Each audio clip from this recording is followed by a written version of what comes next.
పాపని డాక్టర్ చేయాలని నేను ఇలా కష్టపడతాను. 20 సంవత్సరాలు, సంవత్సరం పాప కాంచి 20 సంవత్సరాల పాపని చేసిన. అమ్మాయిని అంత తక్కువగా చూడాల్సిన అవసరం లేదు. ఎందుకంటే చాలా మంది అమ్మాయిలు చాలా వరకు చాలా కష్టపడుతుంది. ఆ కష్టాలు నాకు వచ్చిన కష్టం వాళ్ళకి రాలేదు. కష్టపడాలి కదా, కష్టపడితేనే పిల్లల్ని మేము చదివించగలుగుతాం, లేకపోతే చదివించలేము కదా. అందుకనే కష్టపడుతున్నాం. ఎవరైనా కానీ తన పిల్లల కోసం కదా అంత కష్టపడేది. తన భార్య కోసము తన భర్త కష్టపడ్డప్పుడు పిల్లలు అందరు మంచిగా ఉండాలని అందరూ కష్టపడితే, ఇద్దరు కష్టపడితే ఇల్లు బాగుంటుంది అని తన పిల్లల కోసం ఎవరైనా చేసుకునేది. సో ప్రతి మహిళ జీవితంలో అనేక కష్టాలు ఉంటాయి, అనేక ఇబ్బందులు ఉంటాయి. కానీ ఆ ఇబ్బందుల్ని కష్టాల్ని పక్కన పెట్టి తన కుటుంబం కోసం రోడ్డు మీదకి వచ్చి కష్టపడే వాళ్ళని మనం చాలా మందిని చూస్తుంటాం. అలాంటి ఒక మహిళ ఇప్పుడు మనతో ఉన్నారు. అమ్మ, మీ పేరేంటమ్మా? నా పేరు ఉపేంద్ర. మీరు ఇదే సోడా బండి వేస్తుంటారా? చూడమన్నారు ఎన్ని సంవత్సరాలు చేస్తున్నారు? చేయబట్టి 10 సంవత్సరాలు కానీ కొన్ని సంవత్సరాలు బంద్ చేసిన. పాప గురించి నాకు ఆరోగ్యం బాగలేదు. మేము వచ్చి ఆరోగ్యం బాగాలేక 3 సంవత్సరాలు బంద్ చేసి మళ్ళీ పోయిన సంవత్సరం బంద్ పెట్టుకుంటాం. అంటే మీ పాపకు ఆరోగ్యం బాగాలేదా? నాకు బాగలేదు. మీకు బాగాలేదు. మీ వారు ఏం చేస్తుంది? మీ వారు ఉన్నారా? మీకు ఎంతమంది పిల్లలు? ఒకటే పాప. సో ఆ పాప కోసం మీరే కష్టపడుతున్నారు. ఏం చేస్తుంది మీ పాప? పాప మెడికల్ బిఎస్సి నర్సింగ్. సో మీ పాపని మీరు ఎలా చూడాలనుకుంటున్నారు? మా పాపని డాక్టర్ చేయాలని నేను ఇట్లా కష్టపడతాను. 20 సంవత్సరాలు, సంవత్సరం పాప కాంచి 20 సంవత్సరాల పాపని చేసిన. చేసి ఆ పాపకు సపోర్ట్ తో మీ వారు లేకుండానే మీరు కష్టపడి చదువుతారు. ఎవరు ఒక అన్న లేడు, తమ్ముడు లేడు, వాళ్ళతో పట్టించుకోకుండా నా చక్కినైనా పాపను చదివించుకుంటా. పాపను పై లెవెల్ చేసి ఒక పాప ఒక స్థాయికి వస్తే అది కూడా నేను సచిన బతికిన ఒక ఇట్లా కష్టపడి చదివించుకుంది అని నా పేరు ఉండాలని నేను మా పాపను చదివించుకుంటాను. నేను బాగా చదువుతుందండి మీ పాప? పాప బాగా చదువుతుంది. వస్తుంది అప్పుడప్పుడు ఇక్కడ? చిన్నప్పటి నుంచి ఇంగ్లీష్ మీడియం చదివిస్తానండి. ఎంతైతే ఇప్పుడు మా పాపకు పుల్పాటి కాలేజీ ఖమ్మం బాగానే అయితే నెలకు కాలేజీ ఫీజు కట్టాలి. ఇప్పుడు పాపకు నెలకు తిండి ఫీజు కట్టాలి 5,000 ఇవన్నీ బాగానే అవుతాయండి. ఎవరు చెప్పుకుంటే ఎవరు తీసుకెళ్ళి మీరు ఈ బండి మీదే పాపను చదివించుకుంటారు? బండి మీదనే పాపం చదివించాను. ప్రైవేట్ మళ్ళీ ప్రైవేట్ స్కూల్. ఎంత వస్తుందమ్మా బండి మీద? రోజుకి ఎంత మిగులుతుంది మీకు? అన్ని ఖర్చులు పోను? ఖర్చులు పోరంటే ఇక చేసుకున్న కస్టమర్ కొద్దిగా మిగిలితే కాకపోతే రోజుకి 500 కూలి మందం బయటకు పోయి చేసుకుంటే ఒకరింట్లో చేసిన చేత కాదు. ఏదో ఒకటి ఇట్లా చేసుకొని బండి మీద బతుకుతాను సార్. ఇప్పుడు పాపని ఇదే కష్టం చేసి బతికించుడే, ఒకరింట్లో పని చేయకుండా చేసుకొని బతుకుతాను. సో మీలాంటి వాళ్ళు నిజంగా సమాజానికి చాలా ఆదర్శం ఉంది. మీరు ఎవరు తోడు లేకపోయినా మీరు ఒక్కరే మీ చేతులు మీ కాళ్ళ మీద మీరు కష్టపడి నిలుచుకుంటున్నారు. అమ్మ లేదు, నాన్న లేదు. మీరు ఎక్కల కష్టంతో మీ పాపను చదువుతున్నారు. పాప సంవత్సరం పాప కంచి ఇప్పుడు 23 సంవత్సరాల పాపని చేసిన. ఆ పాపని ఇంతవరకు ఒకరికి కాడికి తోలే నేనే కష్టపడి ఇంగ్లీష్ మీడియం మొత్తం ఈ సంవత్సరం అయితే అయిపోతుంది. Medical college చదువుకున్నారా?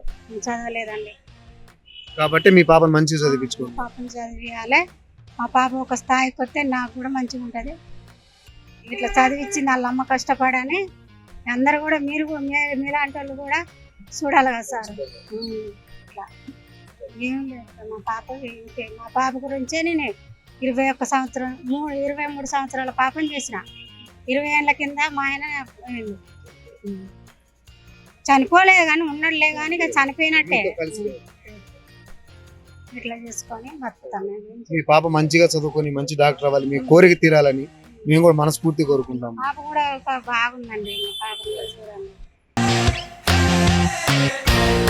సో మహిళలు ఏ రంగంలో ఉన్నా కూడా ఈ రోజు పురుషులతో సమానంగా పోటీ పడుతున్నారంటే దాంట్లో సందేహమే లేదు. వాళ్ళ కుటుంబ పోషణ కోసం, వాళ్ళ కాళ్ళ మీద వాళ్ళు నిలబడడం కోసం వాళ్ళు ఎంతకైనా కష్టపడడానికి వెనకాడరు. అలాంటి ఒక మహిళ మనతో ఉన్నారు. మేడం నమస్తే అండి, ఎలా ఉన్నారు? మీ పేరండి? మీరేం చేస్తుంటారు? ఏం చేస్తుంటారు? ఓ, మూవీ ఆర్టిస్ట్ అన్నమాట.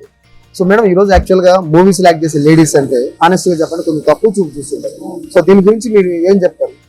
ఏం చెప్తానంటే ఆడవాళ్ళకి కొన్ని అవకాశాలు ఇస్తే మంచిగా ఉంటుంది అని నా ఉద్దేశం. ఎందుకంటే ఇట్లా నాలాగా కొంచెం కష్టం ఎక్కువ ఉంది కదా, కష్టం పడకూడదు అని నా ఉద్దేశం.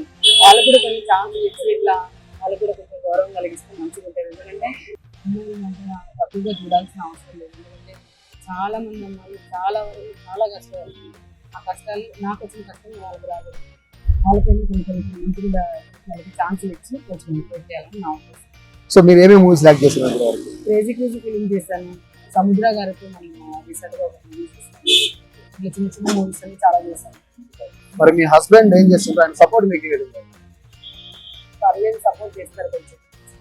ఒక్కోటి పెట్టుకున్నాను, దాంట్లో కొంచెం హెల్ప్ చేస్తున్నాను. అంటే ఛాన్సులు రాలేదు కాబట్టి నేను ఇలా ఒక్కోటి పెట్టుకున్నాను, ఖాళీగా ఉండకూడదని చేశాను. సో మీ పిల్లలు ఉన్నారండి, ఏం చేస్తున్నారు? మరి ఇద్దరు అబ్బాయిలు ఉన్నారు. ఇద్దరు అబ్బాయిలు. చదువుతున్నాను. సో మీరు మూవీస్ అవకాశాలు ఎలా వచ్చింది? అంటే మీరు కష్టాలు ఉన్నారు కదా, మీకు తెలిసి మీ లైఫ్ లో మీరు పడ్డ కష్టం చెప్పాలంటే ఏం చెప్తారు? ఒక ఎగ్జాంపుల్. అంటే మూవీస్ నాకు ఫుడ్ పెట్టాయి అప్పుడు ఒకప్పట్లో. ఇప్పుడు మటుకు ఛాన్స్ ఏం రావట్లేదు. చాలా ఇబ్బంది, చాలా అంటే చాలా ఇబ్బంది. ఎక్కడ పోయినా ఛాన్సులు రావట్లేదు. నేను ఖాళీ ఉన్నాను కాబట్టి ఖాళీగా ఉండకూడదు అనే ఉద్దేశంతో ఫుడ్ కోర్ట్ పెట్టుకున్నాను. మీరు ఎప్పుడైనా బాధపడ్డారు మేడం, ఎందుకు వచ్చిన ఇండస్ట్రీలోకి అనవసరంగా?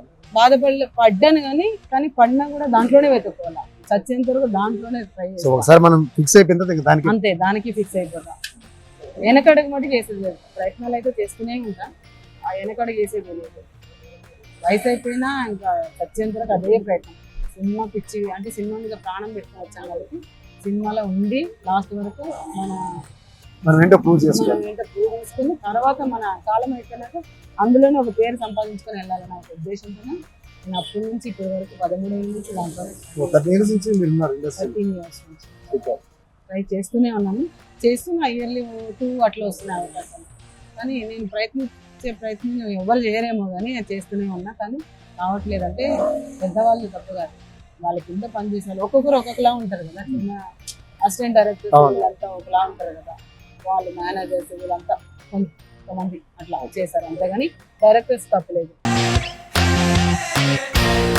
సో మహిళలందరూ ఈరోజు తమ కుటుంబం కోసం అనేక రకాలుగా కష్టపడుతున్నారు. ఒక పక్క భర్త కష్టపడుతుంటే మరొక వైపు వీళ్ళు కూడా ఇంట్లో ఖాళీగా ఉండడం ఎందుకు, ఏదో ఒక 4 రూపాయలు వస్తే కుటుంబ పోషణకు ఉపయోగపడతాయి కదా అనే ఉద్దేశంతో చాలా మంది చిన్న చిన్న బడ్డీ కొట్లు పెట్టుకుని ఈరోజు జీవనం సాగిస్తున్నారు. అలాంటి ఒక మహిళ ఇప్పుడు మనతో ఉన్నారు, ఆవిడతో మాట్లాడదాం. అమ్మా, మీ పేరేందమ్మా? మా పేరు రేణుక సార్. మీరు ఏమైనా చదువుకున్నారా? చదువుకోలేదు సార్. అసలు ఫస్ట్ క్లాస్, అసలు స్కూల్కే వెళ్ళలేదు? వెళ్ళలేదు. ఎందుకు వెళ్ళలేదు అమ్మా? మా ఇంట్లో పరిస్థితులు బాగాలేక మా డాడీ వాళ్ళు పంపించలేదు. 2 తమ్ముళ్ళు మాకు, వాళ్ళని ఎత్తుకోవడానికి ఎవరు లేరని పంపించలేదు. ఎట్లా ఉంటే చిన్నప్పుడు మీ ఫ్యామిలీ పొజిషన్ ఎలా ఉండేదమ్మా? మేము గుడిసెలోనే ఉన్నాము చిన్నప్పటి నుంచి, కష్టపడి పైకి వస్తున్నాం. అలా మీ నాన్నగారు ఏం చేసేవాళ్ళు? ఈ టీ కొట్టు పైన కొట్టాము అప్పుడు కూడా. అప్పటి నుంచి కూడా. మీ అమ్మగారమ్మా? మా మమ్మీ కూడా టీ కొట్టారు. ఇప్పుడు మీకు మ్యారేజ్ అయిందా? మ్యారేజ్ అయింది, 3 పిల్లలు. ఏం చేస్తున్నారు వాళ్ళు? మా పిల్లలు చదువుకుంటున్నారు. ఏం చదువుకున్నారు? 3వ తరగతి బాబు, పాప మాత్రం ఇంకే స్కూల్కి వేయలేదు, ఇప్పుడు వేయాలనుకుంటున్నాను.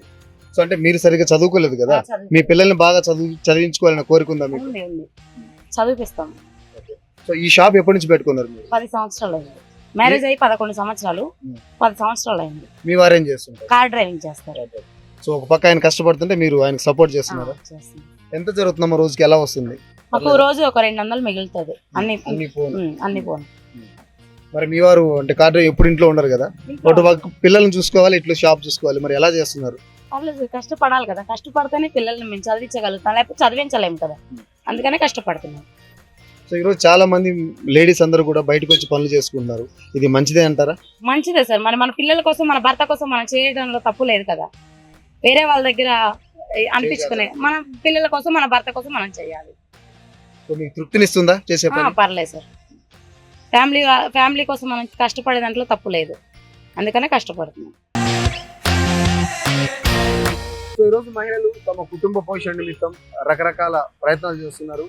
ఇంట్లో భర్తలు పనిచేస్తుంటే వీళ్ళ వంతు సాయంగా వీళ్ళు కూడా చేస్తున్నారు. అలాంటి ఒక మహిళ మనతో ఉన్నారు. అమ్మా నమస్తే, మీ పేరండి?